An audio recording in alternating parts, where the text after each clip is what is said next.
د سره خپل خوږ نبی صلی الله علیه وسلم باندې درود شریف کثرت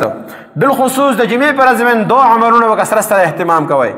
یو کثرت سره نبی کریم صلی الله علیه وسلم باندې درود شریف ویل دا زیات نه 300 ځله خو وایي او 300 ځله به ټوټل باندې شپږ منټه نه لګي صلی الله علیه وسلم وایي شپږ منټه به نه لګي دا زیات نه شپږ اته منټه خو نبی علیه الصلاۃ والسلام لور کوي کله کثرت سره ویل پکار دي زیات ویل پکار دي دلال الخيرات ویل پکار دي او البرکات المکیه د موسی خان بازی رحمت الله علیه کتاب دی هغه یو دغه منظر ویل پکار دی او دغه علاوه چې چلتا پرتا نبی کریم صلی الله علیه وسلم درود شریف ویل دا هما دا لازمی ده. نو په دې میاشت کې څومره کسانو مونږ درود شریف ویل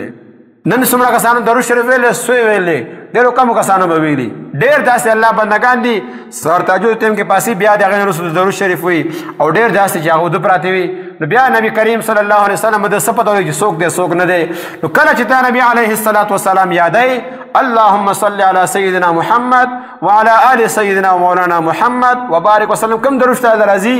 الله تبارک وتعالى استا تذکرہ استا د حبیب صلی الله علیه وسلم مخکې کوي خپل حبیب خواته ورستا درود شریف رسي او هغه ته چې فلانی دی فلانی زو ته باندې درود لګل دي چې کله موږ هغه باندې درود لګو یقینا د قیامت پر ورځ باندې باغله یاد هغه بیا مون لیرینا او کنه موږ ته شاده موږ صرف کرکټ ته خیال لې او دمامو ته خیال لې او د خیال چې مال کوي غاڼه او ګټو کمه ځکه سیمټ ولګو او زیاتو غټه بنگله جوړه کو بیا ود فارغ بنو شو کوټه بلا تیار نه موږ مدن لا شو دنیا نه هیڅ مسکه پات نشي لہذا د آخرت فکر لازمي دی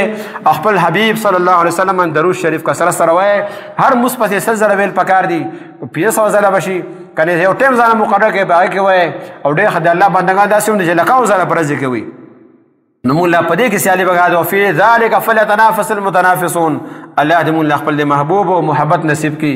او الله دې مولا د قیامت پر ورځ باندې هغه سفارش نصیب کی هر میدان کې هغه مسلمان ګرځیا وکي ان شاء الله چې موږ هغه سره دغه طریقې اپناو کو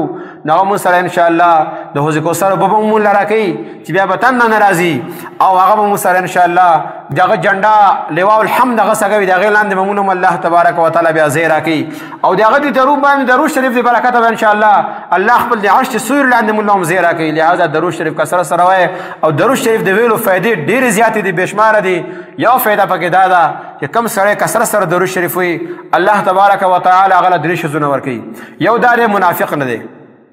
دویم دا چې الله تبارک وتعالى د جهنم نه بری کی او دریم نمبر دا د قیامت پر ورځ باندې به الله تبارک وتعالى د شهیدانو په صف کې پاسي مردا چې کم سره درود شریف کا سره سره وي د مرګ نه مخکې به الله تبارک وتعالى ورته